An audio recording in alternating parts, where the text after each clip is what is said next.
Olá a todos, sejam muito bem-vindos, muito bem-vindas a mais um podcast do Recrutador Digital.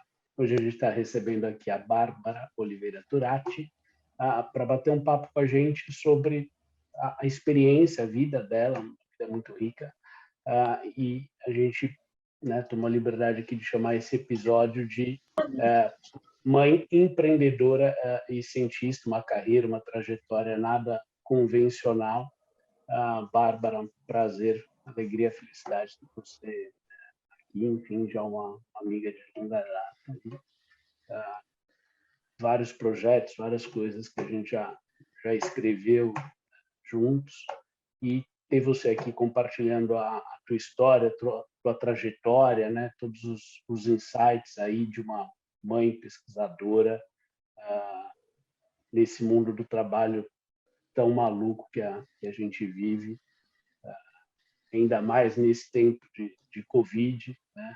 E agora empreendendo, enfim, mais recentemente, múltiplas facetas aí, seja muito bem-vinda.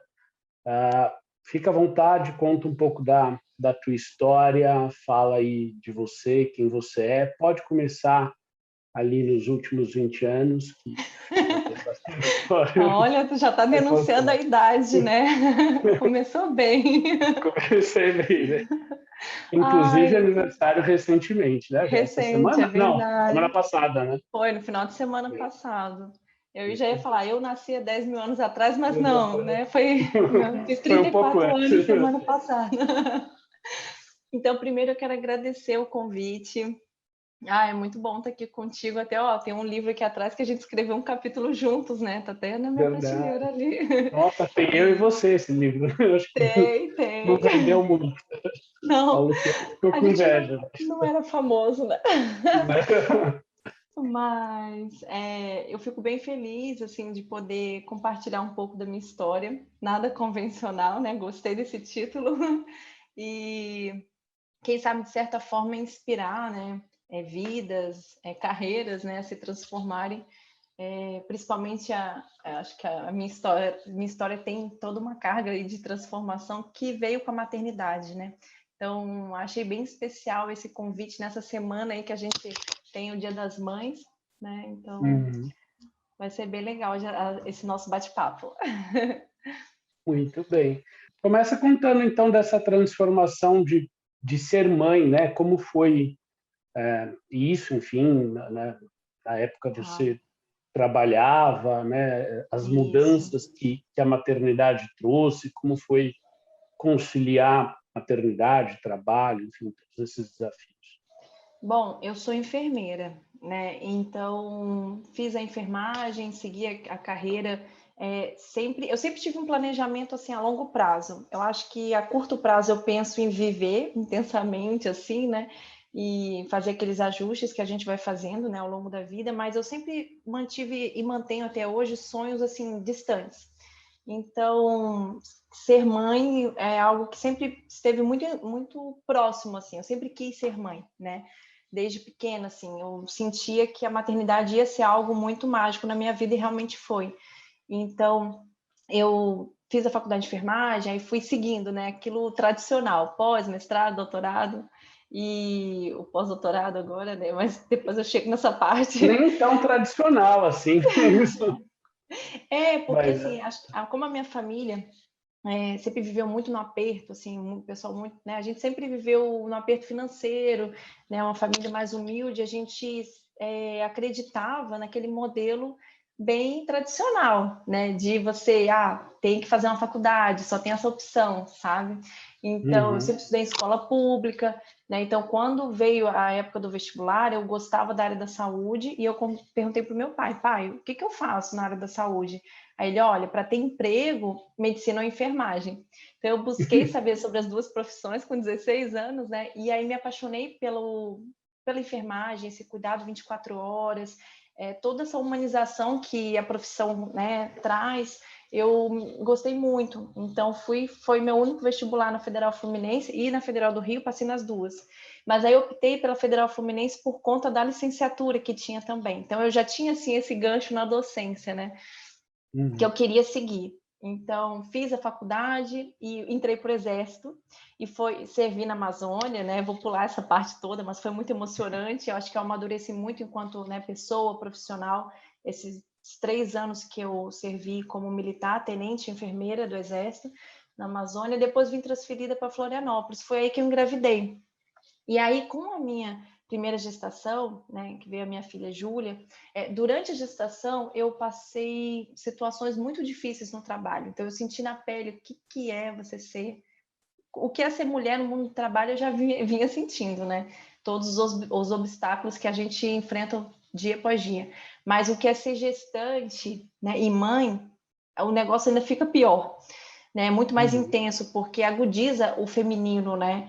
Então, eu senti uma carga de trabalho aumentada desde o momento em que eu informei a gestação e várias outras situações, e não era só eu. Outras mulheres também gestantes ou mães recentes ali também estavam passando. Então, tanto que na época eu fazia o doutorado e resolvi parar tudo e mudei os rumos do meu doutorado, comecei a pesquisar como é ser mulher gestante no mundo do trabalho. Daí fui buscar na justiça os processos trabalhistas de mulheres que sofreram violência durante esse período, né? E encontrei muitos processos, assim, processos horríveis, né? Você lembra bem, né? A gente conversava muito nessa época e assim, mulheres que sofreram aborto espontâneo no local de trabalho e aquele tradicional do banco, né? Não vou mencionar, mas que ela não pôde sair até fechar o caixa ali com feto, assim, sabe, num saco plástico. Então, coisas assim terríveis. Aqui em Santa Catarina tem uma indústria têxtil muito forte. Então, aqui, muitos casos de violência envolvendo mulheres que trabalham, né, nessas indústrias e passando situações horríveis. Então, isso levou o quê? Depressão pós-parto, parto prematuro, uma carga de sofrimento muito grande. E, principalmente, demissões acontecendo, né? Quando a mulher notificava a gestação, uma coisa que não pode acontecer legalmente, né? Mas acontece até hoje. Uhum. Ou demissões assim que a mulher retorna, né, para o seu trabalho pós licença maternidade. Então, depois que eu vi que aquele sofrimento que eu estava passando não era só eu, né, não era uma coisa só minha, mas é uma coisa que acontece na maioria das mulheres, infelizmente, eu senti que aquele espaço onde eu trabalhava não me pertencia mais, né? Eu não devia mais ficar ali, aquilo estava uma carga de sofrimento muito grande, me entristecia muito, eu não queria passar isso para minha filha, queria que ela vivesse num contexto diferente, né? Então eu saí, foi na época que eu saí, né? Deixei de ser militar e fui para a docência, né? Passei primeiro um tempo, né, com ela, depois fui para a docência e continuei essas pesquisas, né, com relação ao que é ser mulher no mundo do trabalho, gestante, mãe, né? Você sabe muito melhor do que eu, né? Quantas mães que passam em seleções de emprego e aí logo vem aquela pergunta, né? Mas quantos filhos? Vai ficar com quem durante o trabalho? Você está aqui, mas vai ficar com quem seu filho? Qual a idade dele? Então, a gente vê no currículo de muitas mulheres aquela lacuna, né? Aquele limbo, assim, que é o período em que a mulher se tornou mãe, que ela não consegue inserção no local de trabalho, né? Então, isso é muito triste. Tô falando, posso ir? Pode. Não, acho que essas reflexões, né, e esse contexto ele é super importante para a gente humanizar, né, o tema que a gente, de alguma forma, foca aqui, a questão do recrutamento, e essa humanização desse processo, do RH, do contexto organizacional como um todo, eu acho que ela ganha força a partir do momento que a gente ouve e cria uma relação de empatia com essas histórias, né? Porque, no fundo, isso dá força para a gente olhar e partir para um processo de transformação, né? Em alguns contextos, eu entendo que isso não é olhado, ou não se tem uma atenção, diria que não se faz esse mal, né, de forma consciente, é algo que vem, né, de uma cultura, de algo mais amplo, que as pessoas muitas vezes nem nem se apropriam daquilo, nem sabem o que fazem, simplesmente repetem um padrão de comportamento, e outros até acham que, de fato, há um dolo ali, uma decisão pensada sobre essas questões. E, acho que recentemente, né, nos últimos anos, 2 anos principalmente, nos últimos meses, tem ganhado muita força essa questão da humanização, da organização, do processo seletivo, né? Então, ainda ontem estava falando dessa questão dos filhos, né? Eu estou trabalhando uma vaga numa cidade no interior do Brasil, e várias, enfim, a RH, então a maioria das candidatas, né? Mulheres, e aí não é raro a gente encontrar no currículo ainda coisas como sem filhos, né? Uhum. Com o número de filhos, como se isso fosse Sim, um entendi. critério. Numa entrevista que fiz a semana passada, a menina falou: mas olha, eu preciso te avisar que eu tenho 2 filhas pequenas e eu sou evangélico. Olha, eu não estou contratando você nem para ser babá, nem para ser pastor, Uhum. quer que seja. A sua orientação religiosa e a quantidade de filhos que você em nada interfere para o que eu preciso. Para o que Né? precisa. Inclusive, acho que a própria maternidade tende a te fazer, não é uma regra, acho que tende a te fazer uma pessoa mais empática, né? Com maior poder de concentração, de atenção, enfim. Então, pelo contrário, não vejo problema nenhum nisso, né? Acho super Mas válido. sabe que tem algo que você falou muito interessante, assim, que foi uma surpresa quando eu identifiquei isso na pesquisa, a questão das chefes mulheres. Você até comentou, às vezes parece que... por que é importante a gente falar muito sobre isso? Né? Porque muitas pessoas não têm consciência, acho que não despertaram que isso acontece o tempo inteiro e que às vezes elas mesmas estão reproduzindo esse ciclo de violência. Né? Então, quando eu percebi na minha pesquisa que os casos mais graves de violência sofrida, né, sofridos por mulheres, estavam vindo de chefes mulheres, eu fiquei assim, ó, dias muito impactada. Então, o que será que essa mulher não passou para chegar naquele cargo de chefia, né? E será que ela está percebendo que ela está nessa engrenagem, ela está reproduzindo todo um ciclo de violência que pode ser que ela tenha passado para chegar ali? Então, é muito importante a gente ter esse tipo de conversa, sabe? Porque não é vários casos, sempre que eu apresento, as pessoas falam assim, não, isso daí não é de agora. Que 2015, 2016, não é possível. Eu falei, sim, são relatos de agora, né? Que parece de 10 mil anos atrás, como eu falei no início. Mas, e teve uma repercussão muito forte quando eu apresentei no exterior essa pesquisa, né? Aqui no Brasil, sim, claro, muitas pessoas ficaram, né? Mas acho que a gente parece que, não sei, está acostumado com Você com, acostumou com com o nível de violência e naturalizou a violência de um jeito, e quando eu apresentei lá fora, na França, que eu recebi o convite para lá apresentar essa pesquisa, foi assim, eu notei o grau de impacto, né, diferente, assim.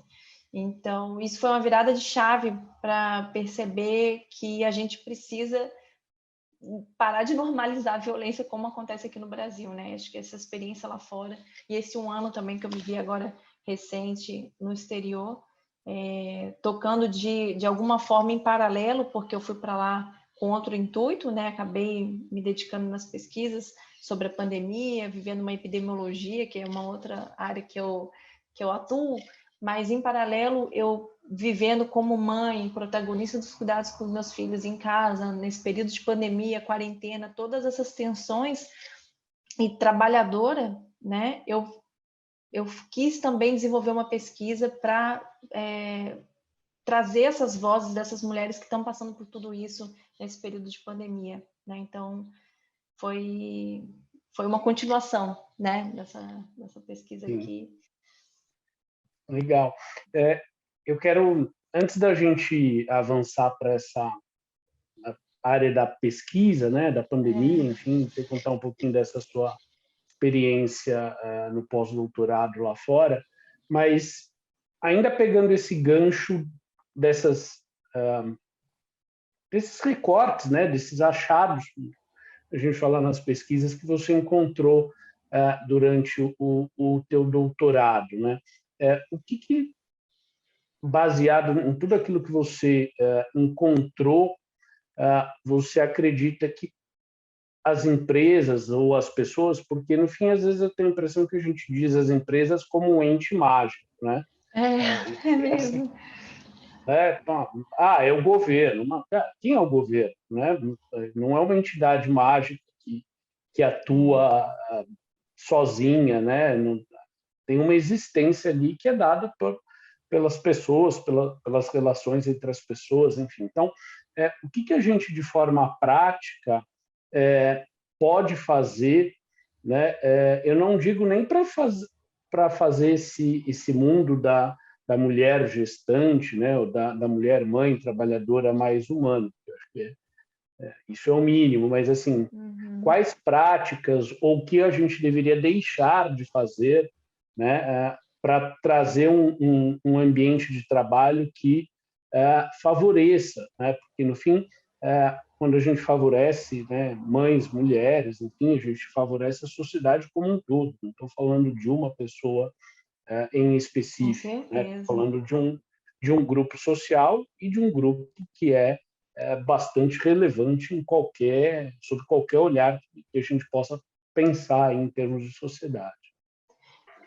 A gente tem diversos modelos lá de outros países que a gente sabe que no Brasil não poderia ser aplicável, né?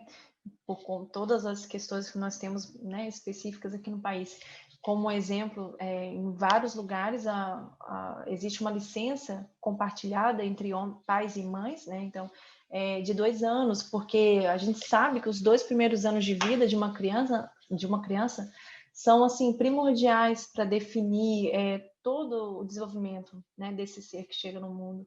Então, em muitos países a gente tem isso, o pai e a mãe podem conciliar. Então, o primeiro ano fica normalmente assim, o primeiro ano é a mãe e no segundo ano é o pai, aí a mãe volta ao trabalho.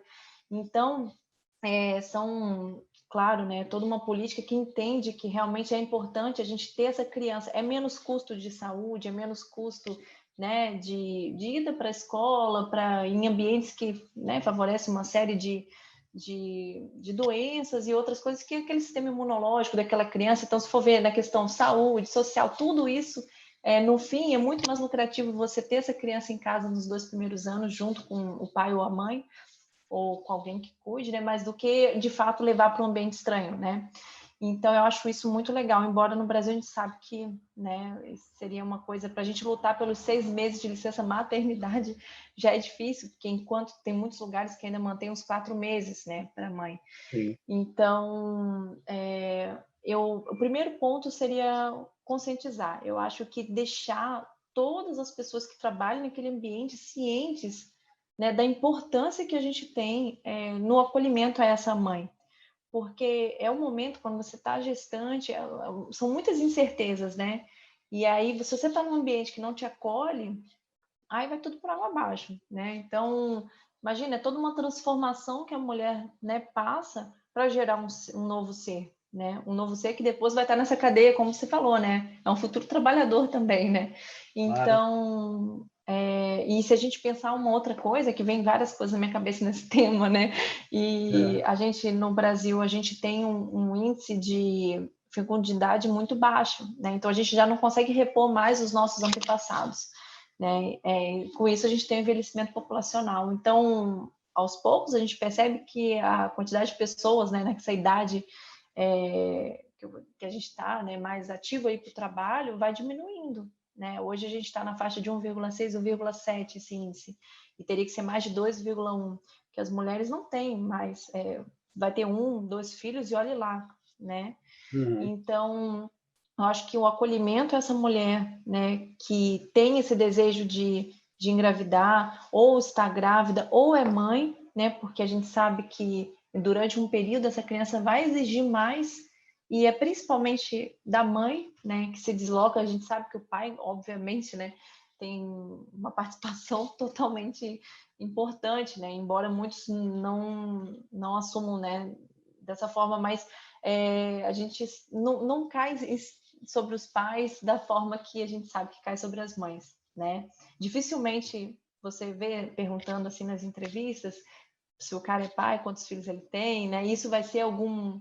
Ah, tá, tem filho, beleza, mas tipo, não vai ser um problema, né? Porque normalmente, se acontecer qualquer situação, vão chamar a mãe, né? Já vivi isso quantas vezes, né? De me chamarem ao invés de chamar o pai. Então, eu acho que o acolhimento, conscientizar, eu acho que se tem toda uma política nessa instituição que realmente visualiza essa importância das mulheres, das mães, transmitir isso para todos os funcionários, né? Isso seria bem legal, porque além de ser acolhida pelo chefe, também pelos seus colegas, né? Porque tem aquilo também.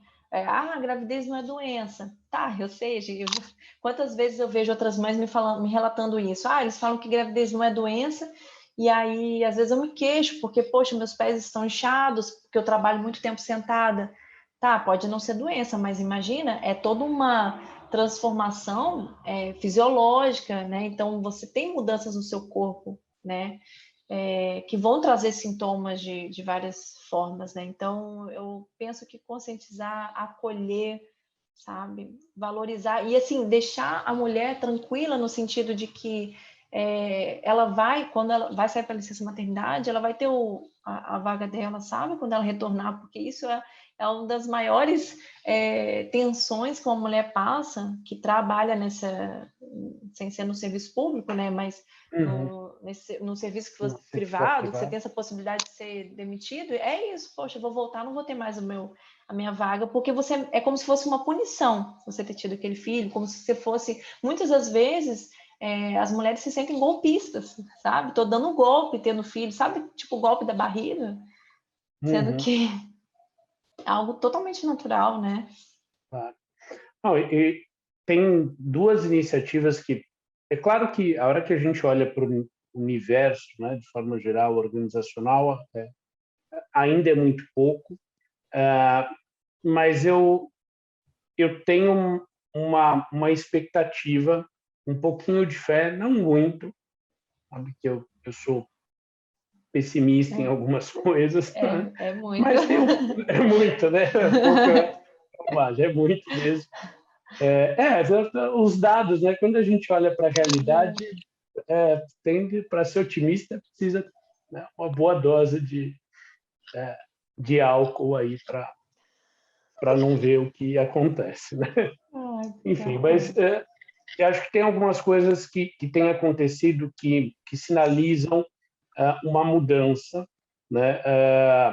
Ainda que, obviamente, no Brasil as coisas demorem muito mais, né? Mas já tem, eu acho que deve ter quase 2 anos, um ano e pouco, uma das maiores indústrias farmacêuticas do mundo, com presença aqui no Brasil, né? Adotou a licença paternal de 6 meses, independente de gênero, inclusive. Não legal. se pergunta se quem é pai, quem é mãe. Para casais homoafetivos, para qualquer pessoa que tenha um filho, uma filha, enfim, uma criança, ou que adote, né, independente da idade, tem a licença por 6 meses. Né? Não tenho dúvida de que isso veio lá de fora, né? Uma decisão global, mas acho que é um ponto bastante interessante. Também isso já saiu na mídia, também no ano passado, uma grande indústria na área de bens de consumo. Tiveram um caso de uma diretora de RH que, quando se ausentou, né, saiu de licença maternidade, quando voltou, ela pediu demissão. Enfim, diretora de RH numa multinacional, tal, muita responsabilidade, muita pressão, muita viagem e tal. Ela falou: eu quero curtir a minha maternidade, né? Enfim, uma pessoa que tinha uma condição de dizer, olha, agora quem não quer sou eu, que a gente sabe que normalmente não é isso, né? E essa empresa disse para ela, ó, a gente quer que você fique, a gente entende esse momento e a gente pretende, a gente vai te fazer uma proposta, né? Então você trabalha 2 dias por semana, você vai dividir essa diretoria com uma outra pessoa, que foi a pessoa que ficou no lugar dela. Então, ela ficava 2 dias por semana, obviamente teve uma redução salarial, né? Mas ela ficou 2 vezes por semana e essa outra diretora 3 vezes por semana. Né? E elas se encontravam um dia ali, né? E foi uma experiência pioneira, né? Deu muito certo, né? E hoje eles avaliam esse tipo de experiência. Ainda não é regra, obviamente, né? Mas acho que tende, eu vejo que o mundo do trabalho ele muda conforme muda a sociedade, sua história, e a gente tem a chance de ver algumas mudanças importantes nesse sentido, né? Empresas que fazem programas de contratação exclusivas para mães, né? Para mulheres gestantes, exatamente por causa daquele, né? Daquele limbo que você citou, né? Falar, e o que você fez esses 3 anos aqui? Eu fui mãe, né? Então as mulheres, as empresas, tem algumas empresas, novamente multinacionais, né? Fazendo programas exclusivos para essas mulheres, né? Isso é muito legal. A mulher ela é mais capacitada na média do que homens, né? Então, se a gente olhar nível de formação, né, em forma geral, as mulheres são mais capacitadas, mesmo ganhando, de forma geral, menos. Né? É verdade. E aí tem um ponto o último ponto que eu queria, bom, último, acho que a gente ficaria a hora só falando disso, mas para a gente falar também de outros assuntos, que eu acho bem interessante e acho que a gente tem o papel de provocar, né? Então, qual é o papel do homem, ou do pai, enfim, ou da outra parte, né? Nessa relação? Como é que a gente pode ajudar a mulher a transformar essa relação, a ter uma experiência mais positiva, menos sofrida, menos estressante sob diversos aspectos? Onde o homem pode ajudar nisso? Eu já recebi muitas vezes esse questionamento. Eu considero que, assim, em casa, quando a mulher ela está na licença maternidade, e na maioria dos lugares o homem tem de 5 a 30 dias, né, de licença paternidade. Eu ainda não tinha visto no Brasil essa licença de 6 meses, né? Mas normalmente a gente tem 5 dias, não dá tempo nem de fazer o registro no cartório, né? Normalmente. Então acaba que isso influencia muito na questão do homem incorporar que ele é pai, né? Que olha só, sua vida também está se transformando, porque de fato essa carga de transformação cai muito sobre a mulher, né? No afastamento do trabalho, depois de não ser demitida, de tudo que ela passa, né? De ficar nesse limbo. Então acaba que muitas das vezes o homem cai nesse ciclo e até, de certa forma, eu vejo que muitos ficam assim, nossa, mas eu nem me toquei, não percebi, sabe, que eu não estava exercendo um papel que eu poderia exercer, porque se a mulher está afastada do trabalho e ele está trabalhando fora de casa, porque dentro de casa o trabalho é muito intenso, para ele, quando ele chega em casa, ele pensa que ele que trabalhou, né? Então é o momento dele descansar, sendo que a mulher passou um dia num trabalho invisível, né? Mas que é muito desgastante, né? Ainda mais uma mulher que a gente sabe hoje em dia, né? A inserção da mulher, né, no mundo do trabalho, que a gente conquistou esse espaço, né, não faz muito tempo. Então a gente se acostuma com uma certa rotina e aí tudo muda, né? Porque agora você está em prol de um novo ser, né? E aí você não ter o apoio desse pai no momento que ele chega, geralmente, ele não quer assumir esse cuidado, porque é o momento que ele quer descansar. Então, eu acho que, primeiro ponto, perceber que a mulher, mesmo em casa, ela está trabalhando, né? Então, valorizar esse trabalho da mulher em casa, né? Porque é pesado, né? E dividir essas funções, né? Tentar conversar com ela e ver o que pode ser feito para poder aliviar, sabe, essa carga que é tão pesada para a mulher nesse período, principalmente no começo. No mundo do trabalho, com relação a colegas, né, homens, mulheres, o que fazer, né? Então, eu acho que acolher, sabe, conversar, tentar mesmo, empatia, tentar se colocar no lugar e ver que, poxa, muitas das vezes a mulher tá ali, mas tá com aquela cabeça preocupada porque o filho, né, tá se sentindo mal na escolinha, ou teve que deixar com alguém. A rede de apoio agora no período da pandemia está sendo tão importante, né? Então, tentar assim ser realmente, tentar não, ser, não tentar, mas ser mais empático, sabe, com relação a isso. Né? Eu acho que sempre, todos nós, independente de quem seja, sabe, casado ou não casado, tendo ou não tendo filho, sempre a gente pode de alguma forma ajudar, sabe? Seja favorecendo a amamentação. Nossa, quantas mulheres já me vieram me falar, olha, agora no meu local de trabalho eu consegui ir uma salinha, daí minha mãe traz a minha filha para eu amamentar e eu fico ali, amamento, depois ela vai. Antes não tinha esse espaço, então pequenas coisas fazem com que você satisfeito no trabalho, você dá o gás, né? Um trabalhador que está satisfeito, que é acolhido, vale por quantos, né? Então, esses relatos de detalhes, de pequenas ações que são feitas no trabalho ou mesmo em casa, fazem a diferença, né? Para essa mulher que realmente está vivendo uma transformação muito intensa, né? Sim, não, acho que tem.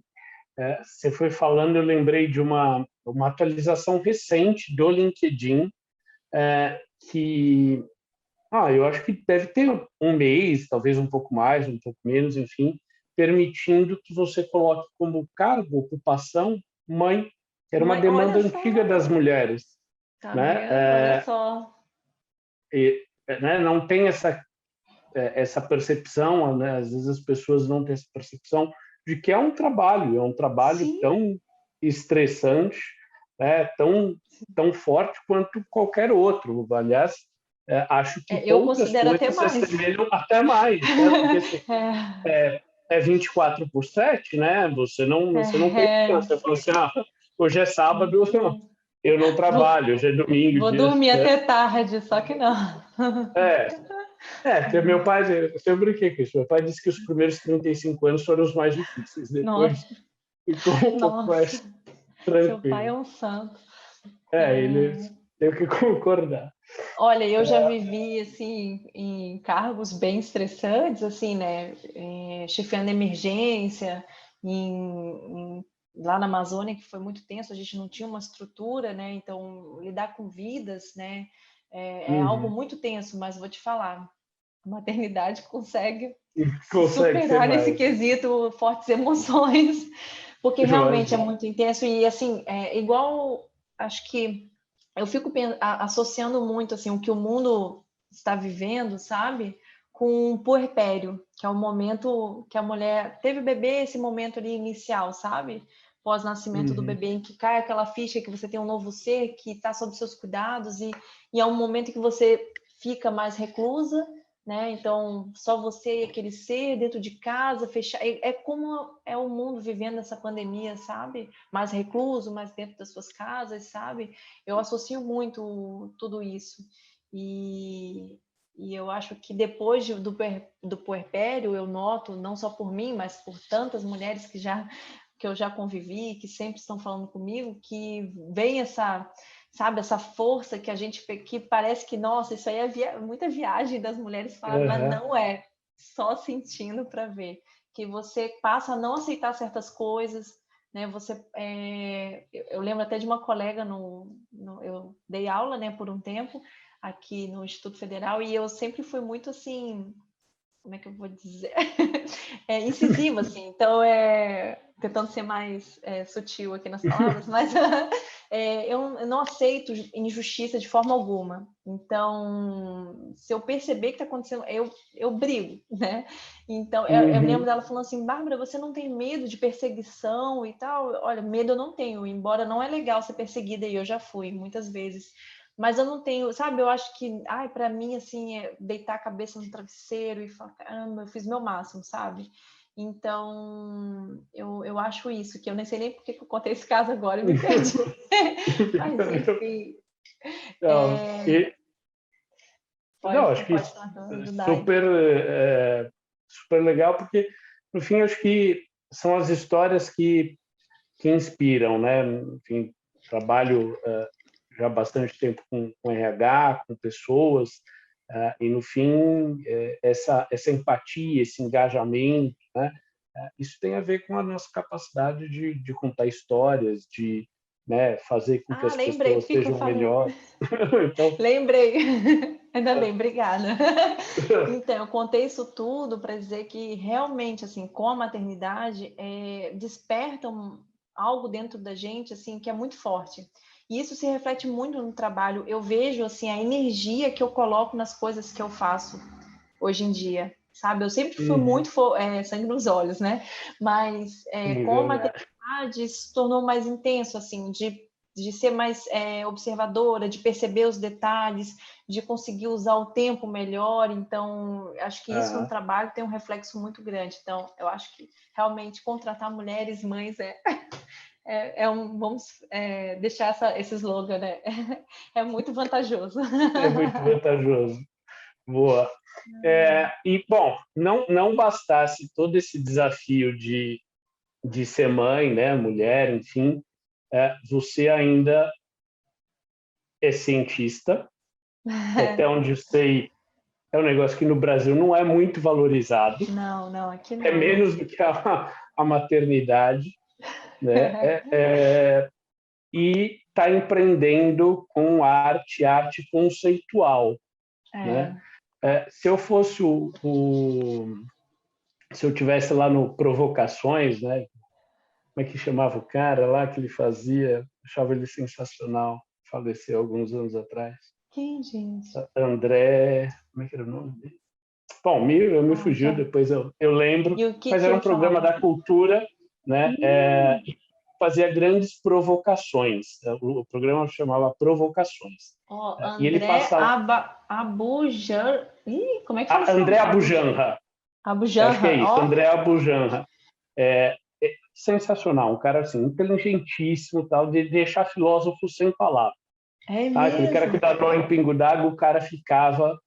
Eu lembro de fugindo muito, assim, ele estava com o Clóvis, entrevistando o Clóvis, e ele virava para o Clóvis, a pergunta final da entrevista, falou, o que é a vida? E aí o Clóvis, né, dava uma resposta tal, e ele falou, Clóvis, o que é a vida? Na terceira, o Clóvis virou para ele e falou, olha, é um ente, tipo, ele deu uma resposta indo para a metafísica. E ele falou assim, olha, quando você entra na metafísica, eu encerro o bate-papo. Se é por esse caminho, a gente não tem mais o que conversar. Então ele dava umas Que passadas muito... legal! eu achava ele Adorei. sensacional, era muito inteligente. Mas acho que deve ter poucas maneiras mais difíceis de ganhar dinheiro e sobreviver nesse país do que com arte e na ciência. Por quê? Enfim, da onde veio essa via para Nossa. trabalhar com arte conceitual, né? E para trabalhar com ciência? Como é que esse mercado, conta um pouco para a gente sobre essas duas áreas? Então, vou começar pela ciência, né? Que é a minha origem, assim, né? Uhum. Então, eu sempre gostei muito da epidemiologia, vim da Fiocruz, que tem, né, essa carga epidemiológica muito forte, minha escola, assim, que foi muito importante, né? Mas eu não imaginei que eu fosse viver uma epidemiologia nível hard como eu vivi, não imaginei que ia encontrar uma pandemia no meio do caminho, né? Então, passei o ano ali de 2020, finalzinho de 2019, né? Até o final de 2020 na Europa, a maior parte do tempo na Inglaterra, e assim, vivi muito intensamente os estudos, né, sobre Covid, e tentei transmitir o máximo que eu pude, você bem percebeu, né?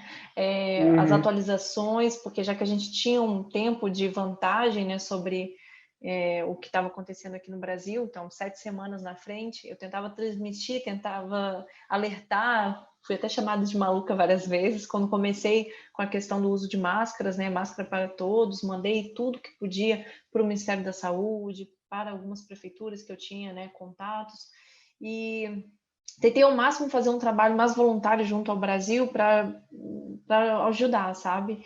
E porque realmente eu percebi que lá é muito diferente, né? Acho que tem todo um contexto assim de uma população que passou por guerras, né? Que tem uma disciplina, né? Muito diferente, muito segue muito mais assim as regras, por mais que, claro, tem as exceções, mas é diferente, né? Do que é aqui no país. E eu senti isso muito. E a questão da minha inserção na ciência, quando eu fui lá para apresentar, primeiro que aqui no Brasil, eu vou contar uma coisa que eu ainda não falei em nenhuma palestra, né? Quando eu finalizei, olha só, em primeiro, quando eu finalizei a tese do doutorado, tem um prêmio aqui no Brasil, que é um prêmio de teses, né, da CAPES. E aí a pessoa falou, vamos, né, submete, tá tão legal essa tese. Eu falei, então tá, e mandei. E vai via departamento, né? Eles analisam, primeiro na universidade, né, para poder mandar para o prêmio. E eles analisaram e não mandaram, porque acharam que não estava suficiente assim, para ganhar o prêmio. Aí não chegou nem aí para ser avaliado. Aí na época eu fiquei meio triste, falei, nossa, então tá, né? Que nem foi, né? Tipo assim, a própria instituição achou que minha tese, né? Não acreditou. E aí eu tive um artigo publicado numa revista A1, que é top, assim, né? A maior pontuação que a gente pode ter em revistas, uma revista japonesa de saúde pública, e eles adoraram muito a pesquisa. E logo na sequência fui convidada para apresentar na França, em Bordeaux. Né? A tese foi quando foi premiada, e eu falei, gente, o Brasil não me valoriza, e aqui eu estou recebendo valor. De certa forma, estou rindo, mas fico triste por dentro, né? Porque você quer ser valorizado, principalmente porque eu fiz essa pesquisa para cá, com as mulheres daqui, né? Então eu queria que tivesse um alcance maior esses dados, né? Que eu encontrei aqui. Mas não foi assim. Então foi dessa forma, indo lá para fora na França, foi que as portas foram se abrindo para mim. Fiz vários contatos, né? E assim surgiu essa possibilidade de ir lá para o exterior. Então, minha inserção na ciência foi assim, sem nenhum vínculo brasileiro, né? Foi todo lá fora. E porque aqui realmente é muito difícil. Quem vive aqui na ciência passa muito sofrimento, muita raiva, né? E é muito aquele grupo, sabe? Aquele mais do mesmo ali, né? Você não é daquele grupinho seleto, você não publica, você não consegue nada, né? Agora, lá fora eu notei que foi diferente, assim, eu fui vista pelo que de fato eu estava apresentando, pela minha competência, e em várias reuniões acontecia, eu estava com o Bernardo com 1 ano, agora ele está com 2 e pouquinho, né? Então ele ainda mama, mas ele mamava muito mais naquela época, né? Então várias vezes eu tinha que falar e eu estava com ele amamentando. Algumas pessoas eu via que tinha uma certa estranheza, mas a maioria não me acolhia, sabe? A Maria, não, eles me acolhiam, falei tudo junto, né? Então, esqueceu a vírgula e e foi. Então eu notei que assim isso não foi um empecilho para o meu crescimento, sabe? Para a minha participação, né? De fato nisso, na ciência. Então eu fiquei bem feliz. Mas eu fiquei muito cansada. Eu digo, né? Você sabe que eu envelheci 10 anos em um, porque eu dormi muito pouco, então me dediquei muito, assim, acho que mais do que de fato eu tinha de energia. Acho que a maternidade, né? Você está acostumada a se doar muito. Então, foi um ano que eu falei, não, eu vou me doar, vou dar meu máximo. Então, além de estar vinculada, né, com as pesquisas, eu tentava fazer essa contrapartida aqui no Brasil. Então, isso foi muito desgastante. Enfim, aí a arte sempre fez muito parte assim da nossa família, né? A minha mãe dança, a gente sempre, música, fotografia, a gente sempre gostou muito disso, né? Foi algo que sempre nos uniu. E aí a gente tinha esse desejo, né? Eu com os meus pais, a minha irmã mais nova, né? Um desejo de ter, e eu falei, gente, eu gosto muito, vou lançar uma marca, e resolvi, né, lançar, assim, eu que fui, eu dei o passo à frente, assim, né, enquanto a família queria, mas ficava naquela, ai, não sei, eu falei, Vamos não, fazer, vamos. fazer. E aí criei a Art in Life, né, a gente tem a marca registrada, a gente está muito feliz, porque são poucos meses, né, desde a criação, foi em novembro, né, praticamente, que a gente lançou, né, a Art in Life, em janeiro saiu o registro, e assim, a gente está conseguindo alcançar bastante, trabalha com uma fotografia, é um conceito muito diferente, como você falou, né, e você falou assim, como sobrevive de arte, né, eu sinto, assim, que tem espaço para tudo, né, e eu noto, assim, uma valorização muito grande desse conceito que a gente vem apresentando, que é além de fotos, assim, mas é uma experiência, é um momento muito marcante, a gente de fato se conecta, né, com as pessoas e traduz isso em arte, e é uma coisa que você vai ter para sempre, é uma memória ali que você vai ter para sempre. Então, o feedback que a gente vem recebendo das pessoas que estão passando, né, nesses meses com a gente aqui na Art in Life, assim, é incrível, sabe? E mostra que realmente estamos no caminho certo. Agora com a loja online, aí, com os produtos, as telas, e é algo que, assim, é um refúgio para mim, sabe?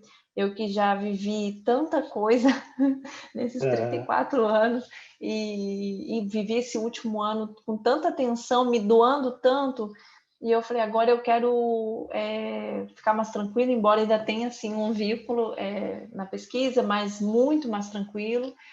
Eu quero tempo, sabe? Para mim, acho que a coisa mais valiosa é o tempo. E é isso que eu ainda tenho, meu pequeno está dormindo aqui. Eu estou com ele em casa. Achei que ele ia acordar durante a gravação, não acordou. Mas, então, eu quero me dedicar realmente... e, assim, sou muito grata à vida por eu ter essa possibilidade agora. Claro que eu sei que não foi fácil, né? Foi uma caminhada, a gente sabe o suor, né, de tudo, mas chegar nesse momento e poder me dedicar com muito amor, assim, à arte, que é algo que realmente me encanta. E é isso. Muito legal. A gente ainda tem mais umas 2 horas, então, Bernardo. Beleza, então tá. Né, Quando eu era pequena lá em Barbacena, então... lá pequeno em Barbacena. Mas você falou de um negócio, eu acho que, enfim, conheço, né, como eu falei, a Bárbara já há alguns anos, e ela tem uma característica de ser uma pessoa, enfim, bastante humilde com relação aos feitos dela, né? Acho que vale destacar que não tenho certeza se foi a primeira, se me corrija, mas certamente foi uma das primeiras pessoas no Brasil a falar sobre a importância do uso de máscara, né? Quando a gente nem imaginava, nem se discutia, né? Ainda acreditava que a gente não chegaria a 1.000 mortos, né? As pessoas ainda não tinham entendido, e eu acho que até agora a grande parte ainda não entendeu, né? E talvez não vai entender mesmo, também depois de tanto tempo se não entendeu, não me parece razoável esperar que vai entender, mas acho mas que eu não desisto, não. Continuo brigando. não, eu acho que tem. Não sei, talvez, sei lá, né? Tá gravando, né? Então é meio arriscado, mas talvez se não for pelo bem daquela força, sei lá, se tem alguma forma as pessoas precisam entender, né, a excepcionalidade do que a gente está vivendo, o momento histórico, a gravidade disso, e acho que, né, foi uma das primeiras vozes a trazer a importância e a rascunhar mesmo, a fazer protocolo, né, ajudar Ministério da Saúde, secretarias de saúde estadual, enfim. Então, acho que tem uma contribuição muito grande, né? Por mais que a gente, hoje já tenha ultrapassado aí os 410 mil mortos, também, né, se não fosse pelas máscaras, se não fosse por todo um posicionamento muito, né, Me chamaram de maluca, Crítico. sabia? Imagino.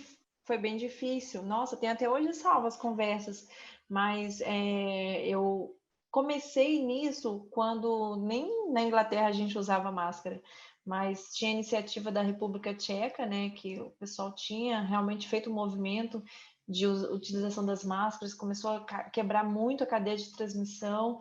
Daí eu peguei, já que eu estava lá em Cambridge, peguei todos os estudos que eles têm com relação ao uso de tecidos para impedir a transmissão de vírus por gotículas, fui lendo tudo, outros vírus, claro, e vi que fazia sentido.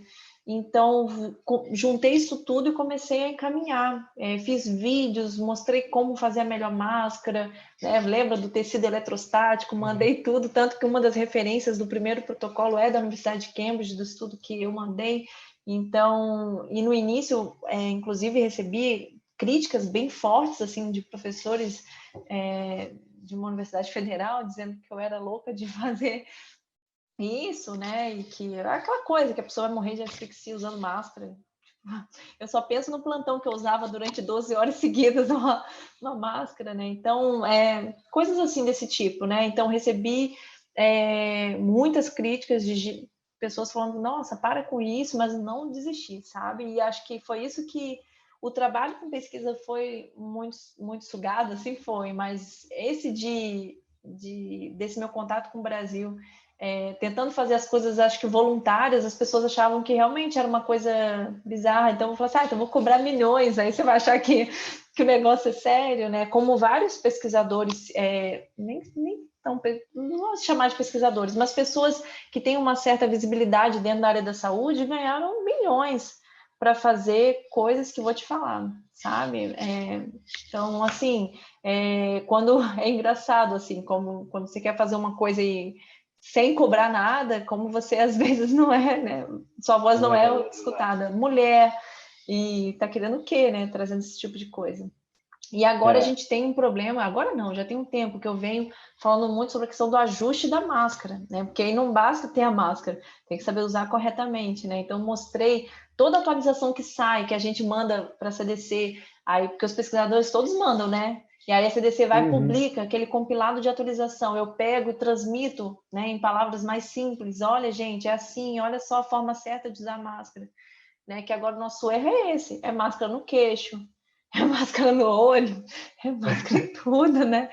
É aquela máscara toda furada. É ontem que eu até compartilhei nas redes sociais, né? A mulher entrando no shopping, eu passando de carro, parei na faixa de pedestre para atravessar, a mulher só com a face shield. A face shield é toda vazada, né? E ela sem a máscara por baixo. E aí eu, obviamente, dei um grito, porque já que me acham louca, então dá uma certa razão. Vou dar razão. Não, mas é isso mesmo. Acho que a gente precisa, né, de pessoas, enfim, que façam essa defesa, né, uma defesa enfática, e ao mesmo tempo embasada, né, em ciência, em elementos concretos, né? Essa coisa, a máscara incomoda. Cara, incomoda abrir a sua traqueia, isso incomoda, né? A máscara o distanciamento, né? A questão do distanciamento, distanciamento, a gente sabe que a gente tem uma característica, e depois que você mora fora, né, em uma outra cultura que é muito mais fria, né, a gente percebe como que a gente realmente, né, nós somos muito quentes, assim, né, a gente tem essa característica que é muito legal, né, e realmente dói muito, muito na gente, assim, essa questão de não ter esse contato físico, não poder abraçar, não poder estar perto, mas não tem outra opção, né? Eu estou aqui, desde que eu voltei da viagem, que eu fui com os meus filhos e meus pais, eu estou afastada dos meus pais. Ontem foi aniversário do meu pai, o meu aniversário final de semana passado, e a gente está aí só online, na mesma cidade, mas a gente optou por isso porque, né, moramos em casas separadas, vamos fazer assim até a gente notar que as coisas estão mais seguras, por enquanto não está seguro para se encontrar. Então, dói, mas a gente tem a tecnologia, né, que nos ajuda, a gente pode estar falando por vídeo, e, gente, tem dor maior do que você perder aquela pessoa que você ama, eu não consigo entender, sabe? Uhum. Acho que você tem razão. Para variar, né? Tem razão. É A isso. gente vem numa batida em termos, né, social, enfim, bastante errada, né, para ser sutil aí com as palavras, né? A gente está bem Ah, sutil hoje. bem sutil. É porque está gravando. É verdade. O que eu queria dizer, depois posso ser acusado pela Lei de Segurança Nacional, enfim. Mas, né, enfim, tem os absurdos que a gente ainda vive em 2021. Bárbara, de verdade, queria agradecer de coração mesmo toda teu tempo, acho que Que isso que isso. você falou é muito real, né? No fim, o bem mais valioso que a gente tem é o tempo, né? Não há nada que tenha valor maior do que o próprio tempo, né? Porque é algo que não volta, né?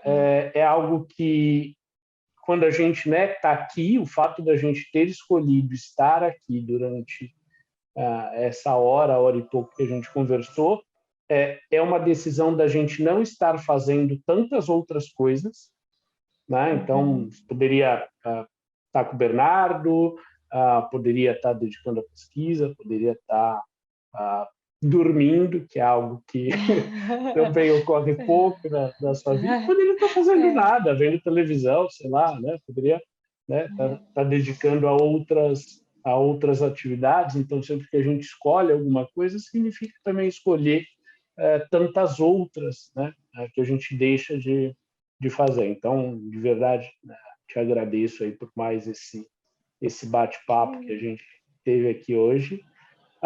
Enfim, fica à vontade para deixar uma mensagem final, um puxão de orelha, um incentivo às Claro. artes. Você publicou um livro essa semana também, a gente acabou nem falando É verdade. dele, né? Mas você pode falar aí ainda dele, 101 vozes gritam também, Gritam. Eu eu também também existo. existo. É. Confesso que eu ainda não li ele todo, estou Mas nas já primeiras. recebeu, né? Já recebi, Então. e enfim, fala um pouco disso também, deixa aí os seus contatos, quem quiser te achar, Arte em Life, sim, Tá ótimo. fica à vontade aí. Então, agora sim, já que eu tenho todo tempo, vou começar lá quando eu nasci. Nasci lá em Barbacena. Na Barbacena. Não, esse livro, então, foi um conjunto, né, de vozes. É a minha voz e de mais 100 mulheres, então, por isso que são 101 vozes, de mulheres mães que estão passando pela pandemia, conciliando o trabalho com o cuidado com seus filhos, né? Um desafio maior, assim, que a gente, né, acho que nunca imaginou passar por um desafio tão grande. Então, o livro são essas vozes, né?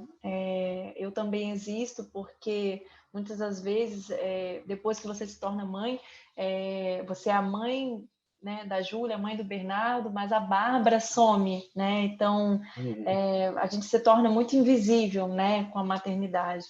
Então, fala um pouco sobre isso, né? Depois você lê e me conta. Acho muito importante, não só mulheres, né? A leitura também, como você falou, homens, para poder entenderem o que a gente, né? Muitas das vezes, com certeza, acho que não, os homens não têm consciência do que passa, assim, né? Nessa nossa jornada aí desafiadora.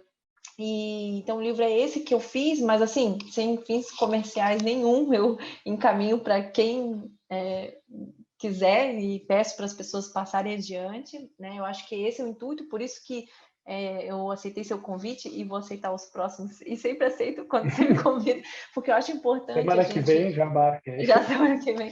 Não é um tempo perdido, é um tempo que a gente conversa sobre esses assuntos que são tão importantes, né? É um tempo muito legal, né? Que a gente pode estar levando essa mensagem adiante, né? Outras pessoas estarem também assistindo e passando adiante, eu acho isso muito legal. Essa troca é muito importante. Então, a minha mensagem, né, que eu posso deixar, assim, é viver o presente, sabe? Com muita intensidade. Acho que com a pandemia isso se tornou muito mais óbvio, né? Mas Uhum. eu que sempre na minha vida tive, como eu comecei até falando isso, né? Que eu sempre planejei muito a longo prazo. Então, quando eu estava na faculdade, eu olhava tudo, assim, tentando observar em que parte da enfermagem eu ia me adaptar melhor e que eu ia conseguir, né, de certa forma, um emprego, né? Porque como a minha família era sempre num aperto, assim, eu pensava como conciliar os dois. Então, ali dentro eu via docência, eu via pesquisa, eu via assistência, eu via uma gama de possibilidades que eu sei que muitos colegas meus não enxergaram, sabe? E tanto que grande parte deles foram para o mesmo caminho, né? E eu enxerguei uma outra coisa, então eu acho isso, sabe? Mantenha o seu olhar sempre mais aguçado, assim, para as possibilidades, porque existem muitas. E aí lá na época da faculdade eu ficava imaginando, antes dos 30 eu quero ter o doutorado. Sabe essas coisas meio doidas? Por mais que no meio do Uhum. caminho, com certeza, eu mudei muitas coisas, isso é normal, e eu não pensava assim, para chegar antes dos 30 e ter o doutorado, eu vou fazer isso e isso. Não. Então, eu consegui, com 30 anos, ter o doutorado, mas eu digo que eu vivi cada dia, sabe, com muita intensidade, como se fosse, assim, realmente, aquele dia seria... eu sempre acordo e penso, esse dia vai ser muito único, sabe? E realmente né? Porque passou, passou. Então, e agora eu tenho esse momento de dedicação mais intensa com os meus pequenos, eu acho que isso é muito importante, né, para eles e para mim também. E aí, com isso, isso reflete muito na arte, né? Que agora eu vou finalizar com os meus contatos na arte, que é a Art in Life. Então, deixo aqui os contatos. Quem quiser conhecer, além, claro, do trabalho fotográfico que a gente faz aqui na região de Florianópolis, a gente também está com os produtos lançando a nossa loja online e vai sair agora em maio. Começa com umas telas muito lindas, igual tela de pintura, é uma coisa muito incrível, assim, que eu estou muito apaixonada em fazer. Então, no Instagram é o Art in Life, ponto oficial, e o site que é www, vai aparecer a legenda aqui, né, gente? ponto Vai, art, vai. então, artinlife.com.br. E é isso, aí lá tem coisa, meus contatos, e-mail, dá para entrar me localizar por aí. Agradeço muito o convite. Depois a gente marca para conversar. Eu não deixei nenhum puxão de orelha para finalizar, porque eu sempre faço isso. Então, deixei uma mensagem mais carinhosa de viver. Muito bem. Boa. É a parede aqui atrás, depois eu preciso... É a única parede da casa que cabe os quadros, eu só preciso entender aonde exatamente. Mas você já tem uma noção de que aqui Já tem uma atrás noção. É ótimo. que Vai eles vão deixar ficar. realmente os vídeos vão ficar com outra Vão cara. ficar com outra cara. Sim, Vão ficar melhor. Eu vou ver já um especial para ti. Já vai pensando, né? Já vou. Tá bom. Gente, obrigado para quem ouvir no Spotify, também o áudio que é disponível nas principais plataformas agregadoras, e o vídeo com áudio vai estar disponível no YouTube na segunda-feira, dia 10 de maio. Para você que está ouvindo a gente, muito obrigado. Obrigado, Bárbara.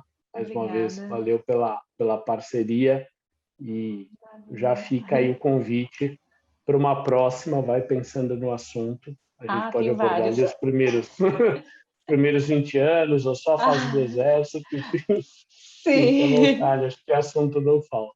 é verdade. Valeu, Um beijo, obrigado, obrigada. beijo, gente. Tchau, tchau.